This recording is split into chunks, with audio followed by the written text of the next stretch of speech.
আসসালামু আলাইকুম। আবারও গুরুত্বপূর্ণ একটি ভিডিও নিয়ে আমিও উপস্থিত হয়েছি। আশা করি মনোযোগ সহকারে ভিডিওটি দেখবেন।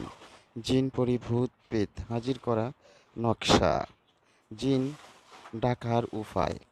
যদি কোনো লোককে জিন পরিভূত পেত আছর করে, তবে আপনি যদি তাকে জবাব দিতে চান, তাহলে উক্ত তাবিজ সাদা কাগজে পেঁচার রক্ত দ্বারা 3টি লেখে তুলার দ্বারা পেঁচাইয়া মাটির প্রদীপে 3টা সরিষার তেল দিয়ে জ্বালিয়ে দিবেন।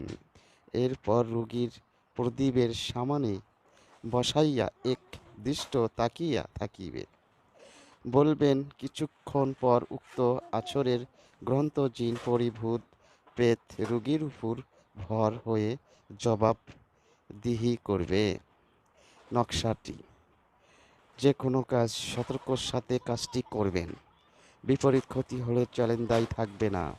আমার ভিডিও সবসময় ছোট, বড় ভিডিও আমি পছন্দ করি না। আজ এই পর্যন্তই।